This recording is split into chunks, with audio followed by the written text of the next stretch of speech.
Welcome, folks. So now with the Gettysburg series finally done, now we're going to expand more into the American Civil War by discussing the Army of the Potomac. Now, the way we're going to do this is go over the five commanders, excluding George Meade, but adding Ulysses S. Grant. Yes, I realize he did not in fact lead the Army of the Potomac, but he did station his headquarters in it. So I'll be subbing him for Meade for Grant. Grant for Meade. Then we will go over the Corps. Now, unlike the Confederates, who had the 1st, 2nd, then the 3rd, the Union forces were different. So we'll be going over any corps that was with the Army of the Potomac. This will be the 1st, 2nd, 3rd, 4th, 5th, 9th, 12th, and the Cavalry Corps.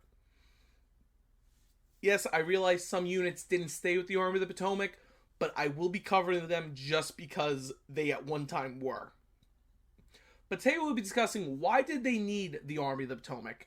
Before continuing, thank you all for the likes and support. Keep commenting. I love interacting, talking to everyone. And by all means, if I get something wrong, call me out.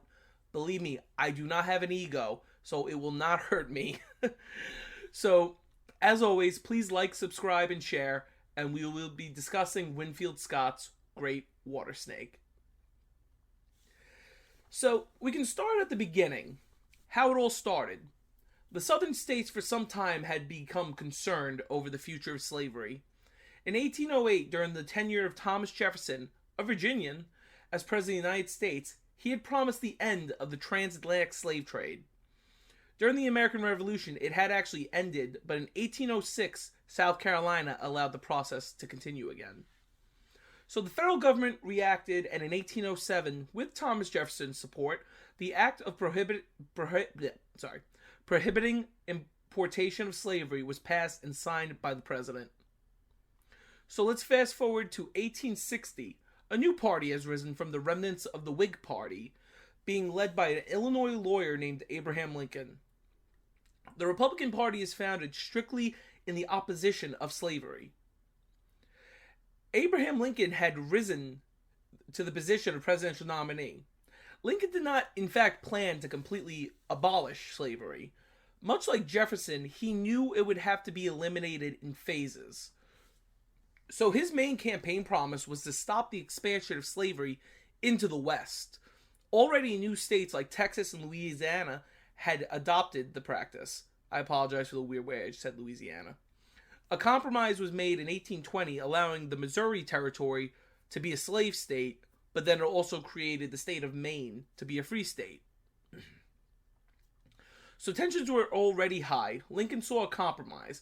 If he was elected, it was the nation pushing towards abolishment more of slavery, but he would end it in the states.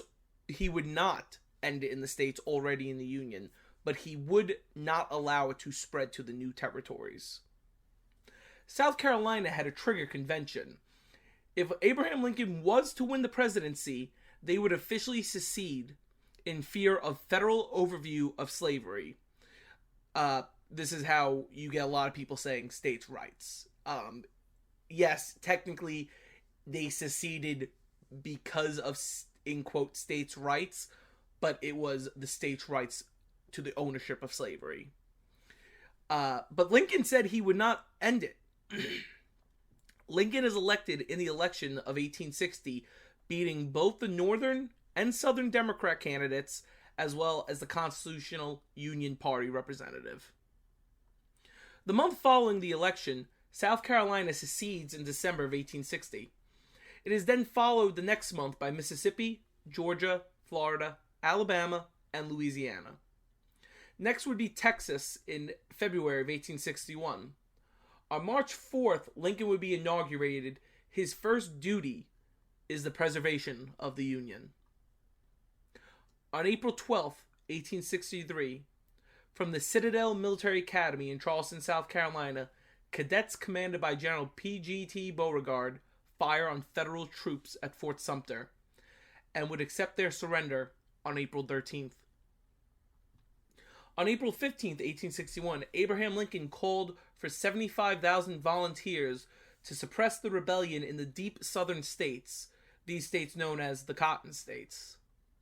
He would also offer command of and rank of Major General of volunteers to a renowned Army Colonel, Robert E. Lee.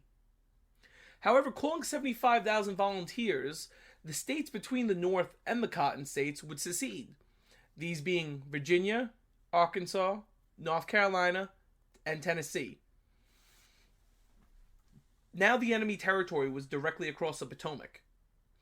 If not for the high concentration of federal troops in Maryland, Maryland quite possibly would have also seceded as well. But thanks to some brave Massachusetts regiments in Baltimore, they would not. Now we come to a single man. The commander of the U.S. Army, Winfield Scott. His position is sort of like the chief of staff today. He devised a tactic against the southern states. It would be a phase plan that would later be known as the Anaconda plan, or the Great Water Snake, because that's what an anaconda is. It's just a massive snake that lives in the water. I'm not a fan of snakes, so that's why I'm not putting up any pictures of snakes. You know, the thumbnail's enough. The U.S. learned this in the War of 1812, that the greatest strength a nation could have was its naval strength. They learned this during their victories against the British in the Great Lakes. So Scott's plan was to have a gigantic blockade that would start in Maryland or Delaware, stretch the East Coast to the Florida Keys, then move west to New Orleans. This was to cut off the South from mainly Europe. Much of France and England's textiles were in fact reliant on the southern states, so of course a fear was that England and France would send military aid.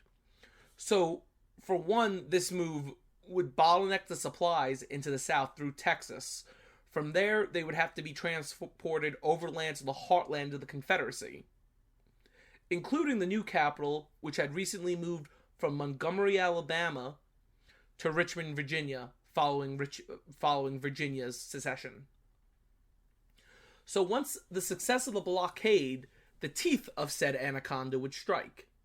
The North would send ground forces down the Mississippi to New Orleans, securing the Mississippi River.